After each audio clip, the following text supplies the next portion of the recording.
I put the spotlight on your city. I put the spotlight on your city. See the superstar. Hollywood to Hollywood. Girl, you look good. Yeah, they hollering, baby. I keep modeling, baby. ATLD. I put the spotlight on your city. Carolina Philly. I put the spotlight on your city. Ladies and gentlemen, welcome to Spotlight Over the City. I'm your host, Stan Long. Yes. And along with me is T-Bomb, and on the other side is the one and only rock star, Lyric Hawkins. Give it up. Yeah. Hold up, y'all trying to look short. I got something for y'all to hold up. Try to play, okay. Yeah, now what it do? Welcome to Spotlight Over the City, you guys. We got an amazing show. We are going to dedicate this show to Mental Health Awareness Month. Did I say that right, you guys? Yes, May is Mental Health Awareness Month, and what better way to get my husband some help than to just incorporate it on the show? Yeah, I think this would be good for me. I think this might help. Get her husband some help. This might help me a Yes, little bit. yes. I think you might be on to something, wifey. Yes. And you know what? Look at God. Won't he do it? Won't he do it?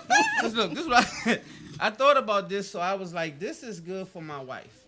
So I your wife? Yeah, see this right here? What is that? It's anxiety disorder. Really? And so I've come to the conclusion that you have an anxiety disorder, so we're going to get you some help direct today.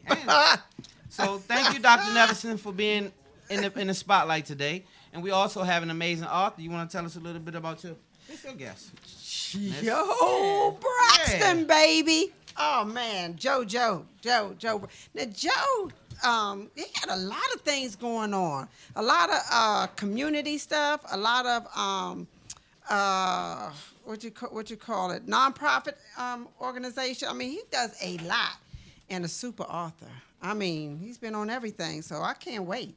Yes, has a book out, and so we'll be talking to him shortly. Shout out to everybody that's listening at WLVS Radio. We appreciate all of you guys. Philly, North Carolina, Florida, Ohio, everybody. We got a lot of people chiming in from different places. We love you all. Thanks for listening. Also, that Listen Vision family that's looking. Thank you guys for tuning in to www.spotlightoverthecitylive.com. We have a website, you guys. We do. And we official. Yes, and our website is going to be up and live starting tomorrow, www.spotlightoverthecity.com. Check us out. Y'all want none. Wifey, shout out to T-Bomb. She put that thing together. She's really working hard on Spotlight Over the City along Mrs. Rockstar over here herself. We got a lot of stuff going on, so you guys stay tuned. I'm excited about Spotlight Over the City. Thank you guys official. on the Spotlight page that's looking. Thank you guys for on the page that's looking. Facebook? If you're not, go like our page. Spotlight Over the City has a page on Facebook, also on Instagram. Make sure you guys go follow us and like our page. The person who is number 2,000 on Spotlight Over the City's page as our fan page gets a prize, and I'm not telling you what the prize is until you win. Oh, I'm gonna keep liking it. Well, Till I can get to 2,000. Can I get the? Can we get the prize? Lyric and Stan are disqualified. Okay, cool. I have other pages. I'm gonna be like an alter ego. I know. That's I'm why gonna we be got somebody It's a else. good prize too, y'all. So y'all start sending people over there, and then you be number 2,000, and then you win the prize. And so, Lyric, I didn't forget about you on a mental health issue. We can also get you some help. Oh no, today. I don't need no help. I'm good. Because this is all right. Okay, so that's when Ain't we that know right? that you need Ain't help that when you're right? being Cool, denial. Cal. That's what they I'm say when you all deny it, right? See, Cal said I'm all Okay, right. Calvin, we're gonna keep praying. Okay, so anyway, Spotlight News. Let's get to it, you guys. Cardi B. She's being hold up. Wait. Do I have the right news? I do. I had the right news, but I had the wrong glasses. So let's get it together. Shout out to everybody on Facebook page. Y'all know I can't see nothing, so I gotta switch it up. Wifey, y'all supposed to help me out here in this incident. Cardi B and Offset is being sued. Mental health. I got a video. I want you guys to check this out. But Cardi B and you tell me if you think this is who's at fault here. Cardi B and Offset was leaving a function, and a heckler is what I call him, was talking crazy, and this is what happened. Out there. And this is kind of what happened. Cardi, I've come from Australia. Oh, come on, don't be like that, mama. I just asked for an autograph. I'm on autograph now.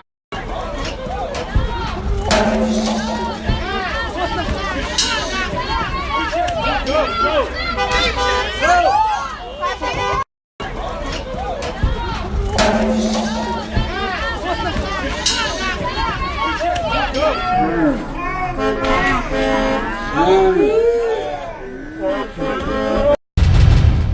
Okay, so Explain what happened for our Facebook people who weren't able to see the clip. shout out to Tinsley for that clip. So anyway, you guys, in case you wasn't looking and you guys wasn't on the spotlight, the actual link, it shows Offset and Cardi B was getting into their transportation.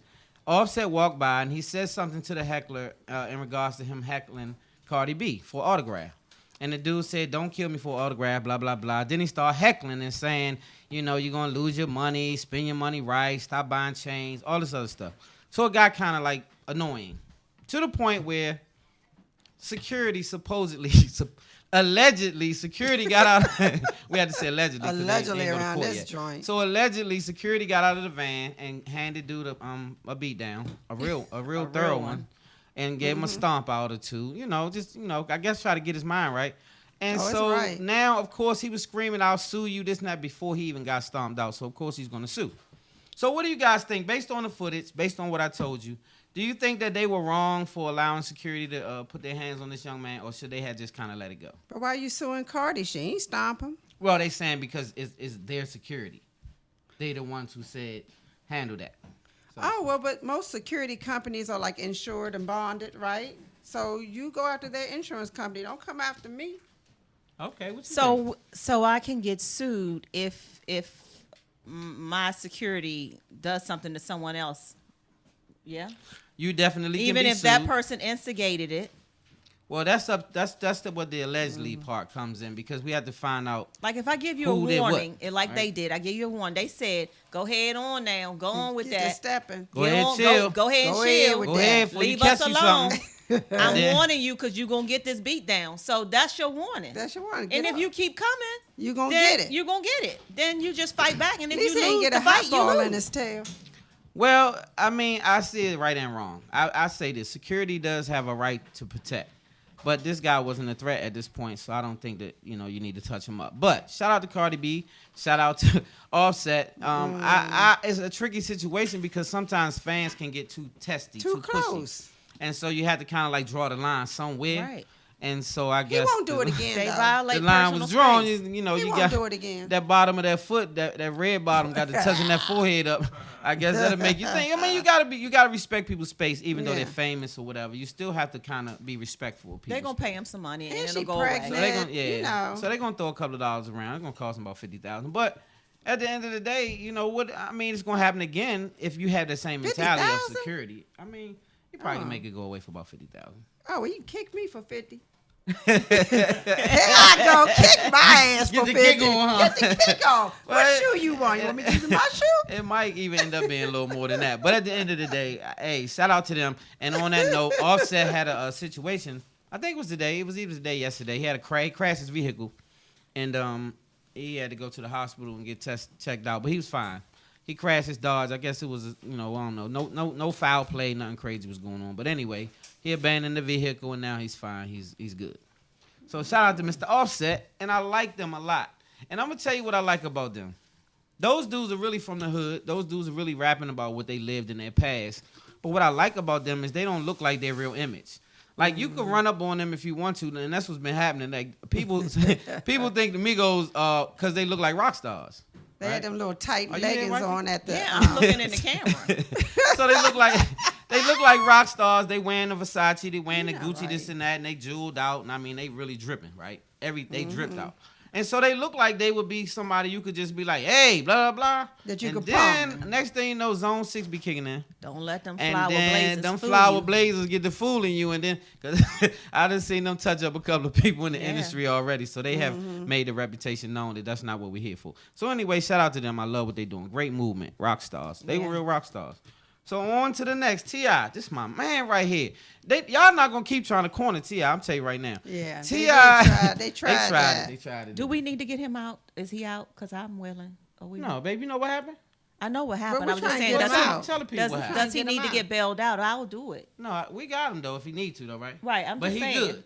Okay. Yeah, Tiny handled that. Tiny handled that? Yeah, he still might. But anyway,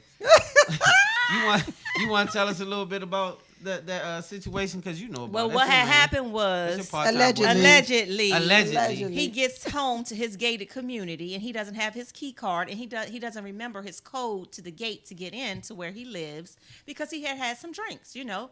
That happens. Right. Your memory goes away. And then the security guard, Mr. Wanna be a famous security guard, RoboCop. says, right, RoboCop is like, wait a minute, you can't get in. You don't know the code. You don't know the code. So T.I. and whoever was with him starts getting a little rowdy and saying, wait a minute, you know who I am. I live here. We're like, what is your problem? I'm tipped, boo. Right. After he woke up, by the way, he was asleep. Right. And so, long The story security short, guard. Yeah, he was asleep. it turns into them calling the police. The RoboCop calls the police on T.I. T.I. and his person gets arrested for what did they get arrested Well, for? assault What's and a disorderly conduct? Disorderly conduct, being public, drunk in whatever. public. But what happened Something really though petty. was when they called Tiny to say let us in because he's out there. So they she's in did there. call Tiny? Yeah, they called Tiny, answered the phone, and he got disrespectful allegedly with Tiny because Tiny didn't like how her husband was being handled because she rides.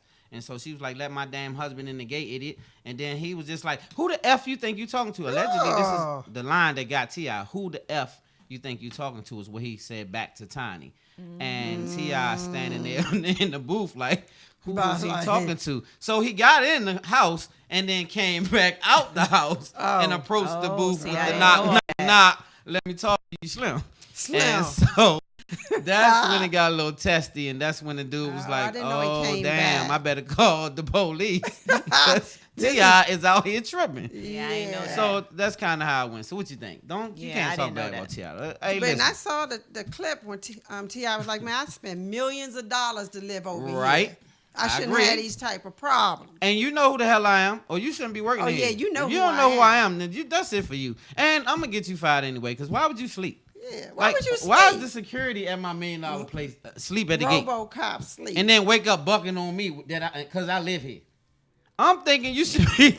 See, nah. And now he done got locked up. And so we got a clip. Let me let you see a little bit of how T.I. felt once he was arrested. He was still trying to make his point. Shout out T.I. Let's get to it. Officer, is it time for me to ask a question yet? Go ahead. Me or? No, I'm talking to the officer who arrested Me? Yes, sir. I told you can ask any question. I've been waiting to get you to a point where I can respectfully ask you a question as to why I was arrested. You acting like a fool? I wasn't acting like no fool. I was not acting like a fool. Because I was questioning the person who refused to acknowledge me and I paid all They of didn't my have to money answer you. and taxes to pay that man. No, he did not answer me. You say, excuse me, sir? I said they didn't have to answer you. He didn't have to answer me. How so, sir? But tell me, okay, well, even if you feel that he didn't have to answer me, what Hey, plus you didn't have to come back. Plus. I didn't have to, but I have a right to come back. I paid millions of dollars for a house, That's and cool. that That's your residential fault. area. That's what you want to do. So I'm not going to argue But for sir, I'm case right asking here. a question and you never answered me. Where you want to argue every time I answer your I'm question. not. No, sir, I'm not. Welcome back to Spotlight. So as you can see, T.I. is not, I wouldn't call that disgruntled or drunk behavior. Drunk behavior is when you be like, what the F you locked me up for? You ain't ish and blah, blah, blah. And Right, hey, right. He didn't do none of that stuff. None He of was that. mild man, and he just wanted to know why am I being arrested from my property. Like, Right. I lived in that neighborhood. You took me, and put me in the police car. So I'm just Right. trying to understand what the charges, what's going on. I don't understand And why I he can't didn't know afford by to the be time he locked got up. down there. You're supposed to know why you cuffed Right. before you get down to the police precinct. So, Right. hey, T.I., I'm riding. I'm a T.I. Hey, man, I think that's one of my homeboys that I ain't met yet. Like, me and T.I. gonna be super cool. Yeah, y'all the same height. Yeah, we are. We got the same whole lot of stuff. So that's so You see she try to come for you on yeah, the I low see. day. I don't pay no mind though. A little fat skinny see over here that? trying to. Hey, so guess what? We gonna keep it moving because we got guests. We don't have time to play with her today. No, we don't. 13-year-old boy abducted and assaulted by 5 white males while getting off the school bus. Xavion Parker was forced into a van by 4 white teens, and another white male was the driver.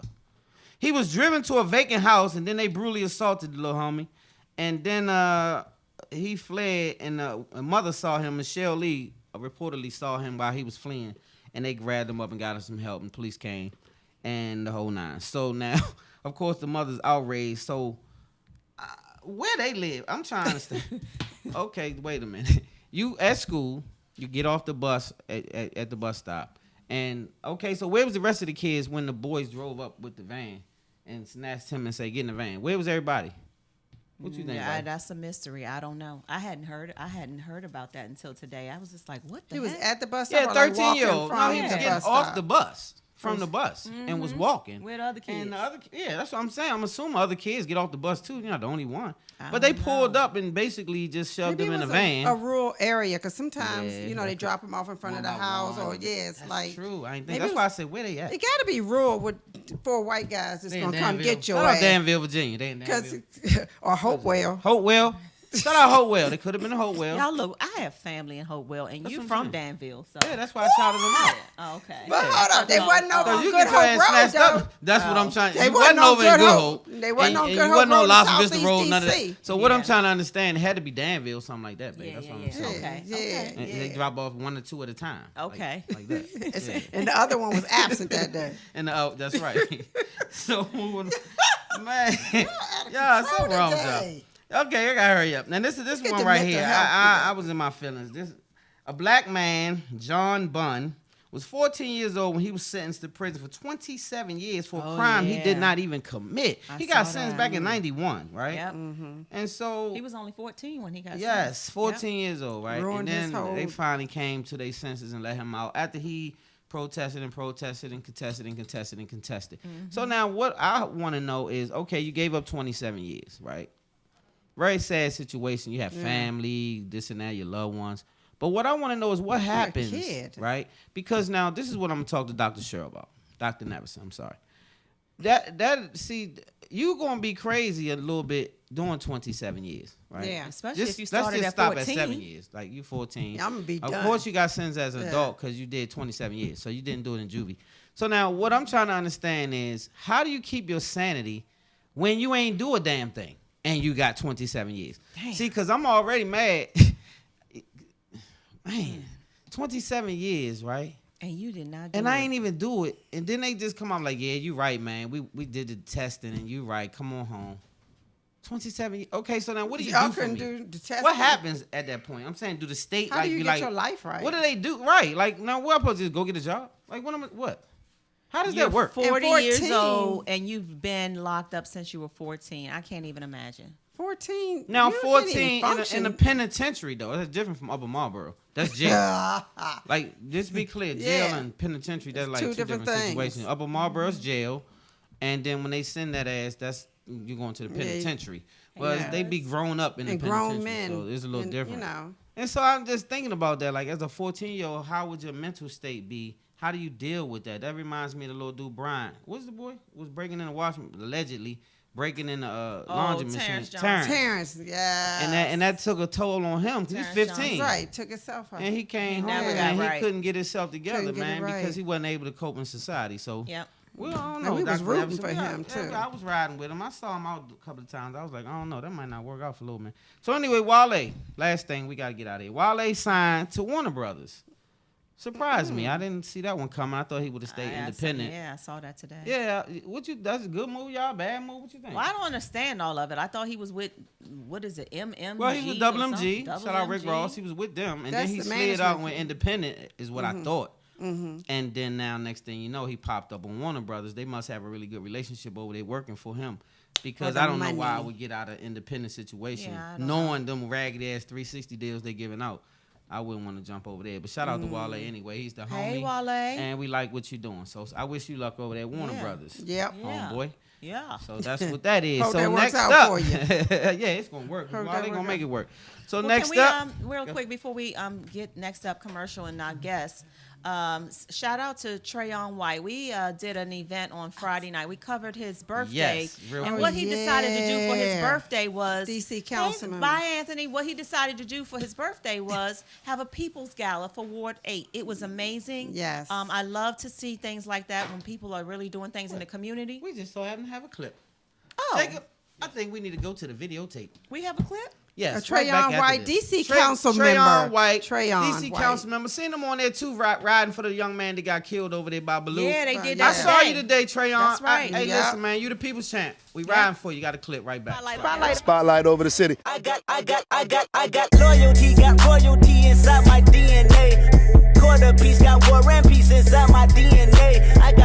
love, poison, pain, and joy inside my D. Floyd, DJ Quicksilver, Miss Black America, Miss Barbara DeMont, Malik. We're gonna party so hard for my man Trayon. Hey, Trayon, I already know in real life, he's my guy. I love Trayon. Shout out to Trayon White. He's such an inspiration. Everything that he does, you know, Black History 365. I got realness, I just kill cause it's in my DNA. I got millions, I got riches building in my DNA. I got dark, I got evil that rot inside my DNA. I got off, I got trouble. And celebrate the brother. He been getting down with us since the very beginning. And I salute him for the work he's doing, not just in Ward 8, but all over D.C. He want to do something for his birthday. Still celebrating his birthday, he want to do something for the people. Good leadership role for the youth, the up-and-coming youth, and everyone that's trying to like. We are back, man. Spotlight on the city, man. Shout out to Malik, the dope drummer. Yeah, when I tell you that dude's so dope, him man. and Go-Go Mickey was going at it. Hey, back that and clip forth. got about 8,000 views. Shout out to everybody who's loving that. If you didn't see it, go on our Spotlight page. Make sure you like the page on YouTube. Make sure you follow us and subscribe to our page. But we got business to handle because this is mental awareness, and I got to get me some help today. Today, I'm going to get some help, y'all. I got Dr. Neverson in the building, and we also have... Maybe she can tell us why you keep forgetting all the time. Your memory. Well, that come from She age. can't help. He's old. Yeah. That come from age. Cheryl can't do nothing about that. She can't do. Well, Dr. babe, Cheryl can't do. But I'm nothing. older than you, and what's your excuse? I had a traumatic head injury. Me too. Remember, I told you I got. Well, I'm the smartest one on the panel. I was a then. victim of attempted kidnapping that went bad. So my head injury.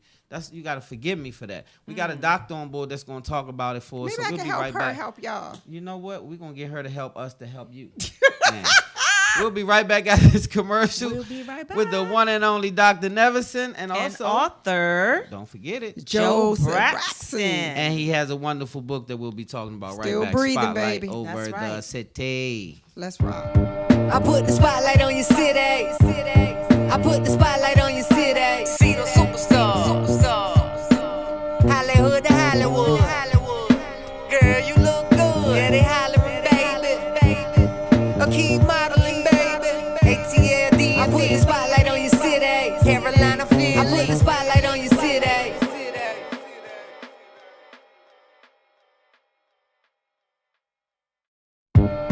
I put the spotlight on your city. I put the spotlight on your city. See the superstars. Hollywood to Hollywood. Girl, you look good. Yeah, they hollering, baby. A key modeling, baby. ATLD. I put the spotlight on your city. Carolina, Philly. I put the spotlight on your city.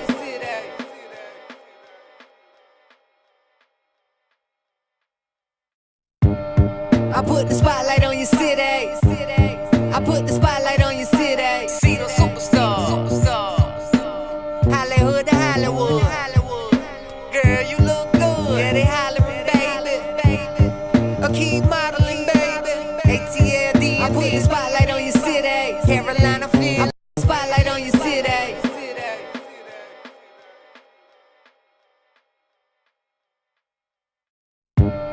I put the spotlight on your city. I put the spotlight on your city. See the superstars. Hollywood to Hollywood. Girl, you look good. Yeah, they hollering, baby. A key modeling, baby. ATLD. I put the spotlight on your city. Carolina, Philly.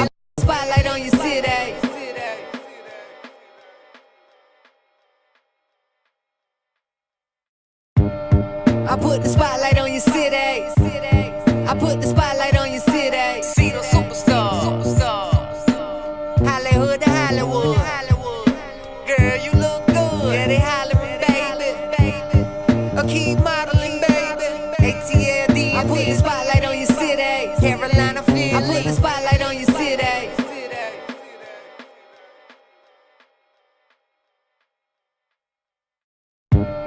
I put the spotlight on your city. I put the spotlight on your city. See the superstars. Hollywood to Hollywood. Girl, you look good. Yeah, they hollering, baby. A key modeling, baby. ATLD. I put the spotlight on your city. Carolina, Philly. I put the spotlight on your city.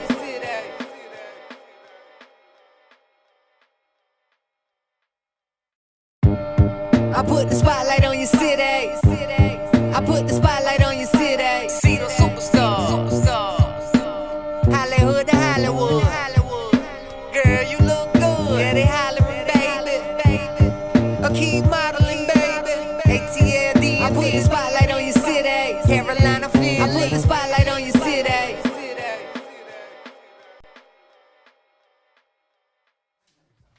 Ladies and gentlemen, yes, we are back. Spotlight over the city with Dr. Neverson.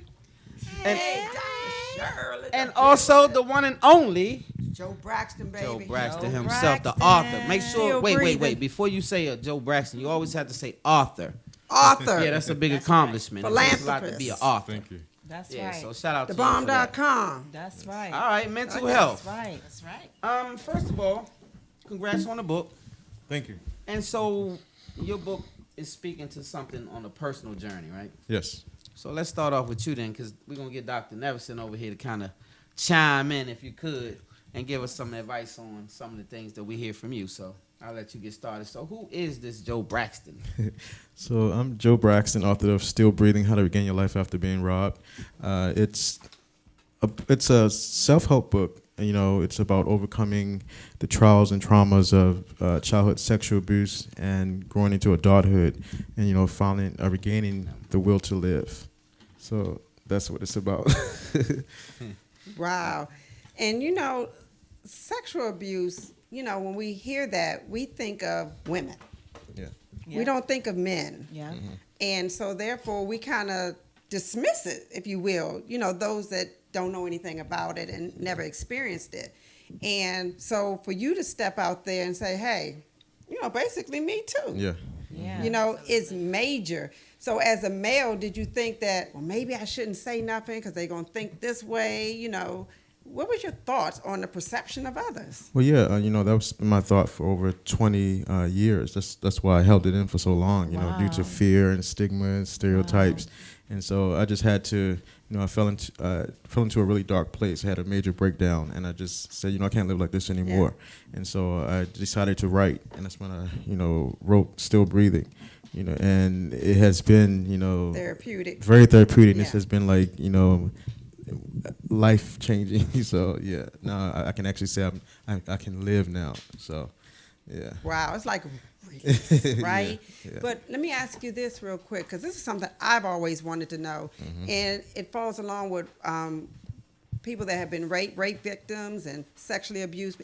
My thing is, for somebody who has never been in that predicament, we on the outside always wonder, why nobody say, hey, don't do that, I'm telling on you, or tell, or make some noise, or why do they hold that in and don't say, hey, this ain't right, I'm going to tell somebody?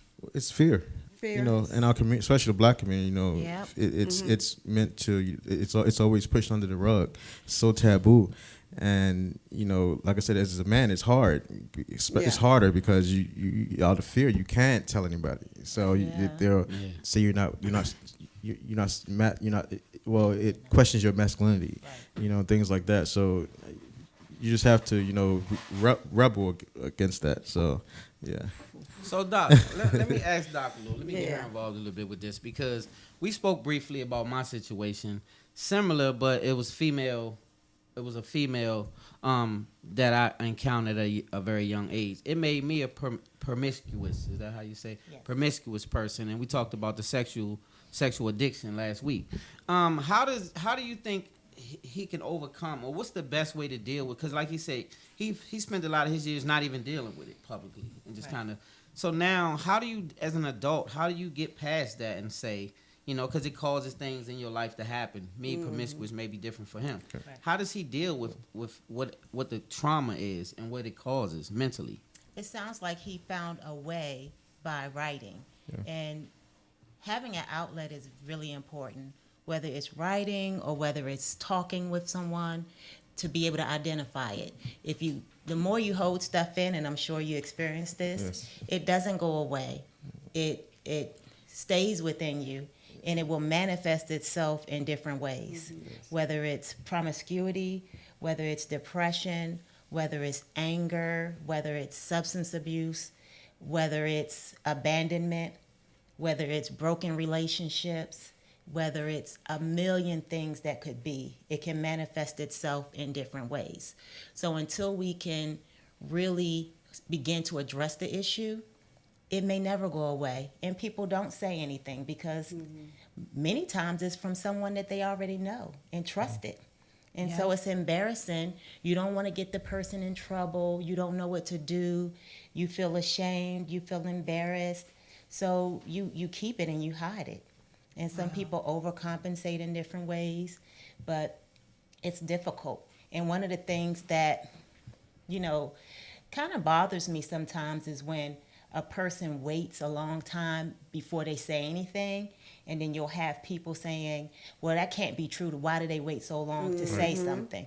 I've worked with people who've waited until they were 50 before they were able to say anything. Some people never say stuff. I know. I'm sure that there are people watching that this has happened to them, and they've never said anything. So what would you encourage them to do if we have people watching this show now or later, and they are suppressing something like that, and they have never said anything, and they're just still battling it internally on their own? Do you have any advice for those who might be in that predicament? I would always advise, it's say something. Try to find someone who you feel like you can trust and say something. Too many times we as people in general, African Americans specifically, we keep things bottled up. We try to handle it on our own. We try to be strong, keep our family business to ourselves, and so we don't do anything. And so it's like if we had a physical illness, if we had a gunshot wound, which sometimes mental health can feel like, if you had a physical symptom like a gunshot wound and you just kept putting alcohol on it or Band-Aid, it's not going to get better until you really can find someone who can diagnose it, find someone who can treat it. And one of the things I would say is to find someone you can talk to. If it's nobody in your family, if it's nobody at school, there are crisis hotlines. The work that I do with people is confidential. The work that people in my field do, you talk to me confidentially. Unless I feel like you're going to hurt yourself or someone else, then I will do what I need to do to be able to help a person. So you have to be able to find someone that you can release. Talking may be your release, singing may be your release, but it has to be positive. It's going to come out one way or the other. Better positive than negative. Yeah, I chose singing. Do you think journaling would help? Journaling. When you can't talk to someone else? Right. It's good to write it down as well. I think it's good to release it. As long as you have a way to release it, that's always a good way. Positive release. Positive release. Yeah. So based on that positive release, I when I wrote my book, I felt it was therapy. Mm-hmm. Did you feel like when you wrote your book, it was kind of like journaling? It was like a therapeutic situation to where you I had moments where I shed tears. Well, yeah, I still read it and shed tears. So I released it last year, and like I said, I felt like I was dying while living. So now, my birthday was Sunday, so now I can say Happy birthday! It's your birthday. So now I can say this has been like the first year that I've actually felt like I can live now. I can live freely. So, and I actually wrote a letter, to my abuser, releasing me of everything, giving it all back to him. So, and I feel free now. So when you say you wrote a letter, you just wrote it, or did you actually give it? I wrote it and I sent it to him. You did? Wow. Yeah. Did you get any type of response? That's big. I said there was no need to contact me. I won't contact you. There's no need. Yeah. Right. That was pretty That's cool. That's a popular therapeutic technique for some people that's been hurt. You either write it down. Some people is therapeutic just enough to write it down. Mm-hmm. Some people is therapeutic to send it. Wow. Yeah, so in your story, what was one of your darkest moments? And then also, what was one of your brightest moments when you reflect on your story? One of the darkest moments I remember was actually being on a bridge and wanting to jump off it. And luckily, a friend came and saved me. And, going into, the psych wards, been through all that situation. Wow. So, and the suicide situation, I had to get over that and know that I'm worthy, of living. So I had to get over that. The bright side is, I'm still here, I'm still breathing. And so the bright side is writing this book to help others. Can we show the book so they can... Let me get hold up as well. They can do the same. So this seems like an amazing story. I can't say I've read it yet, but I definitely will. Mm-hmm. I think you guys should give this a shot because I'm going to tell you something. It takes a lot to be candid about anything that's caused you pain, can still cause you pain, and then talk about it publicly. it takes a lot. And to write it down and believe enough in it to put it in print takes even more strength. So salute to you for that. Absolutely. Yes, thank you. Yeah. Absolutely. And because of your story, I know I've worked currently with young children who've gone through or who've gone through what you are going through. And to hear your story, whether it's probably not them watching it, but somebody they know. Yes. And I think and a question is, for me, I guess to ask of you is, sometimes not sometimes, but it's important for us or our community or people to be able to be more aware of people that's going through something, so we can reach out to them, not put them aside, not make them feel ashamed, but to say, hey, are you okay? I noticed that your behavior has changed.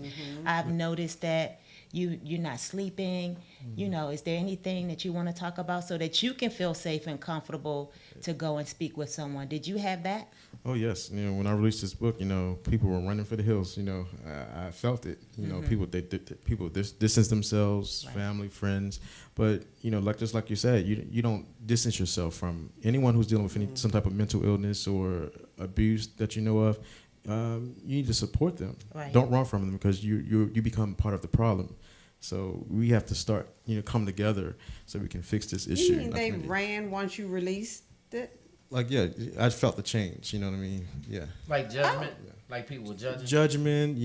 People don't want to touch the topic. But I would people, have been like, if it was a family member of mine and I'm just finding out, I don't know if I would run the opposite direction. I'd be like, who did it? Because I'm on my way to get them. Right. Like, that seems kind of backwards to me. I'd be like, oh, Joe, who did it? Where they live? Where you send the letter? Yeah. I'll hand it to them. Like, I don't know how do you allow a family member to go through that and you run in the opposite direction? Yeah.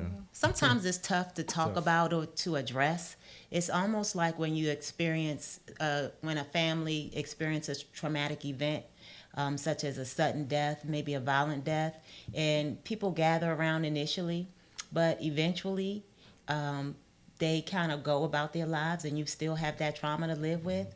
And what happens is you don't know what to say. Like, what do I say? It makes that person feel uncomfortable, so they start to distance themselves because they don't want to address it. They don't know what to say to you. They don't know how to help you. Wow. So they start to distance themselves. So it's all about how we educate each other and educate the people around us about mental health and being healthy mentally and not being ashamed about it, and letting each other know how we can help ourselves and each other. Right. Wow. Yeah. Now, was it a family member? So Yes. maybe that made it kind of a little more sticky. Now, when you were going through that when you were a child, did you feel like like Sheryl had mentioned, like a lot of times when people are going through things like that, their behavior changes? Like, did anyone ever say, "Hey, you're acting different. Is anything wrong?" Like, or was it really suppressed, like all the way around? Like, you know what I mean? Well, did anyone notice it? Did you say anything at all? I don't think anyone noticed, because I've always been like, a quiet, timid person, okay. and I hit it. I hit it. I Right. pushed it Hit all the it way back well. in the middle. Hit it so Suppressed well, it. but also it made me, grow up a lot faster. But instead of childhood, thoughts, sex was in my mind. So Yeah. it made me become, like I said, more. I felt more independent as I was 10, 11 years old, but I felt grown. I felt like, instead of thinking about toys, I'm thinking about sex. Right. And so Yeah. it's just. And that's such a young It's age. a young age. So 10 or 11. Yeah, that's my son's age. Yeah. And so that's what I was, we talked Jesus. about that when I said about sex addiction. And for men who has encountered the women side of it, you don't look at it as abuse. I didn't Right. look at it as abuse. I looked at it as a good thing. Like a young man is experiencing something in the early side of life. Right. I didn't look at it as like she's doing something abusive to me. So I never thought to tell. So I can't speak for your side, but what I can say is it affected me regardless, and I know that it affected you regardless. So I didn't need a support system because, like I said, I didn't think it was wrong. But I don't think people understood why I was behaving the way I was. Right. Right. And so I didn't know why I was behaving the way I Judge was you. until I got Yeah. older. And then I realized, wow, I wasn't supposed to be in that position that soon. Right. Yeah. And so I wasn't mentally equipped Right. to handle it. So as you get older now, I haven't had any therapy for it or anything like that. I just got older. And so I guess I kind of grew out of certain situations. So do you find yourself as you get older, you grow out of certain habits that was created for you during those situations? Yeah, so a part of my healing is, I'm trying to be a better person every day, and I'm working on, doing different positive things in life, try to change certain habits. So right. I've also started to read a book called it's called Habits, and I'm reading that too. And so I'm not going to heal overnight because I held it in for over 24 years. Yeah. So it's going to probably take just about that long to heal. But luckily I started the process. I refused to be almost 40 years old still living in depression, in darkness. And so I'm glad I wrote this book, because it's helping me see some light. Yes. And so that's a good thing. I think it's gonna help a lot of other people as well. You got It the has lapel already, thing yeah. going on, right? Yeah. Tell us a little bit about that. Oh yeah, so I have lapels for a cause. It's I make those. These started while I was going through my depression stages at home. So I was sitting home making pins, and I didn't have anything else to do, but instead of being depressed, so I started making pins. I guess the cause is to enhance style with awareness, and it represents all the different causes. Instead of wearing a ribbon, you can get like a pin custom made in that color, or you just get them custom made. So I like that idea. Lapels for a cause, right? Yeah, lapels for a cause. I like that. Yep. And so, did you ever seek any type of therapy? Did you go see a counselor? Oh yes, I'm still in therapy now. Yeah. Did that start years ago, or was that recent when you finally started seeing? It started years ago. I would always go to go to counseling because I would always be depressed. Okay. But I never touched on why I was depressed. So you didn't reveal it to the counselor. I didn't, because I didn't think it was sexual abuse. I didn't reveal that part. I didn't know what it was. I was always running from something, but I didn't know what it was until I sat and wrote what was going on, and that's how it came out. Wow. So Dr. Neverson. Yes, sir. Let's talk to you a little bit. I know that this is definitely a field that you're an expert in. So tell us about your day-to-day operation, because I heard you have a new career, a new job situation. So how do you deal, is this something that you guys deal with on a regular basis, or is it a different type of mental health situation that you guys do? So it's the same career. I've been doing social work. I'm a licensed social worker in Maryland and D.C. I've been doing it now for over 20 years. As of this year, I'm with a new agency, Volunteers of America Chesapeake, and I've seen it. I'm also have my own private practice, as well as I teach over at Howard University in the School of Social Work. Yeah, Gotta get it in. So we do see a lot of what we are talking about here today on Spotlight Over the City when it comes to mental health, and how mental health and trauma in our communities lead to so many different things as far as health issues, homelessness, different mental health issues, psychiatric hospitalizations. So veteran services, we deal with veterans. So a lot of people think that if you have post-traumatic stress disorder, you must have been in Vietnam or in the military. But our young men and women are experiencing trauma every day, not just trauma, but what we call complex trauma. That means more than one thing, over and over again. Wow. And so to grow up with that type of trauma, you studies show that as you get older, you have you'll have worse health outcomes, such as depression, substance abuse, suicide. People think that those types of things don't happen in our community, but they do. Terry and I lost a very close cousin who to suicide. Yep. Because as a black man, people hold that stuff in because they feel like they have to be strong, and so they hold it in, and it's difficult for them to find ways to deal with it. Yeah. And so that's why it's extremely important for us to make sure that it's, sometimes we may say, diagnose each other like, oh, he bipolar, or who's saying? Yeah, I say that about Terry all the time, like Terry bipolar. Right. But so, yeah, we diagnose each other a lot, but sometimes we gotta really look at some of the symptoms and see and try to notice a change in behavior. And not even if you don't notice a change in behavior, like this young man said, he just kind of kept it to himself. Some people are really good at keeping things to themselves. Right. Just kind of sit down and say, hey, how you doing? Can I, what's going on with you? Can I talk to you? Isn't there, do you find that there's a stigma associated with mental health? Like a lot of people, especially African American community, they look at that as like, I don't want to go see no counselor. I don't have no mental health issues. Crazy. I ain't crazy. I agree. That's a good point, Terry. But that's not good. Can you just speak to that? It's a huge stigma. As a matter of fact, I just went to a kickoff for Prince George's County in Maryland, where their kickoff is Step Forward, reducing the stigma of mental health. And so they have these posters that they're putting in places such as schools, doctors' offices, because people don't step forward because of mental health. It's getting better, I must say.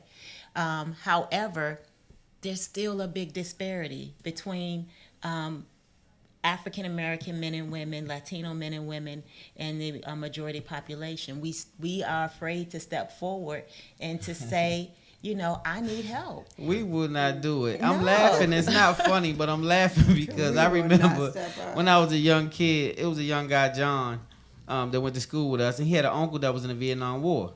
And he was in the basement of their house, hollering and screaming to the top of his lungs every day when we came over there to play shoot pool. And the mother would just be like, don't pay no attention to him, blah, blah, blah. And he would be really violent sometimes, right? Never had any help, though. He would just be at home, right? They put him in the basement. So this is the kind of stuff that we would do as blacks growing up. I don't think that we would even want to put that, stigma, like you said, on even a relative and even get them help. Because we'll make ourselves think that we know he crazy or, we look at it as crazy. But I think that we really do need to step up. So before we go any further, I'm going to give this helpline out. Okay. It's a national suicide helpline. And it's 1-800-273-8255. That's Get it. your glasses downstairs. He said, okay. He has it. The National Suicide Prevention Lifeline is 1-800-273-TALK or 1-800-273-8255. For more information, you can also go for DC Access Helpline, which is 1-888-WE-HELP, okay? Or for Maryland, you can dial 1-800-422-0009. I was just getting ready to ask you, how do we get the help? Because I know a close family member of mine, we didn't have no insurance for her, and, putting her in, we just didn't have the resources. And so I'm glad you did that, because that was my next question. Like, where do we go? And sometimes you may not even remember these numbers that I just said, or you might not go to the website. Talk to someone. You can call these numbers if you have a doctor. Tell your primary care physician. Tell your dentist. Tell somebody in authority. Tell your pharmacist, I need help. Stan came to me. Have some prayer warriors. Have some spiritual balance. Spirituality. Have somebody with some spiritual balance to talk to. That's important. That's huge. Yes. That is very major. Pray a lot. Yeah. And believe your prayers. Know that God will work on your behalf. Sometimes a doctor don't have your issue solved. Sometimes that's a private thing. You and God. You got to get all the way in the soul, in the crevices. So let me just say this real quick. Because a lot of people don't understand mental health covers a lot of areas. Yeah, it does. Right? We talking personal disorders, psychotic personality disorders. Yeah. Oh, what did I say? Personality. Personality. Those two. All of that disorders. Personality disorders, suicidal behavior. This is all different ones. Trauma and stress related disorder. Right? And so I've had something traumatic happen, and I think that I definitely suffer from what you say. PTSD. Yes, and I don't know how to deal with that because that is something I definitely have to get in order. Anxiety disorder, my wife. Behavioral disorders, eating disorders, mental health and substance use disorder, mood disorders. Mood. You gonna say his that's wife? A disorder? Yeah, that's a disorder, y'all. Mood disorders. Yeah, you can just shift. They say you can be bipolar, all that kind of stuff. That's the depression, goes the under that bipolar, type of thing that will kind of put you into a mood disorder. Gotcha. Stability, y'all. We need that. So yes, I'm praying for my panel on the mood disorder stuff. And obsessive You know compulsive what? disorder is another one. So these are all different mental health issues, and everybody has their own personal issues that come from childhood to whatever that we have to deal with. Whether we say it or not, we do have it. That is true. So we got to wrap it up, you guys. Right. And this because has we have been- Sonny's World up next. But Yeah, I want Sonny. Dr. Neverson as well as Arthur Joe Braxton to give out his Closing information. remarks, You guys yep. information and give your closing remarks. Okay. I'll let you go first. Oh, okay. So you can order Still Breathing, How to Regain Your Life After Being Robbed on Amazon.com at BarnesandNoble.com, and it's on Kindle.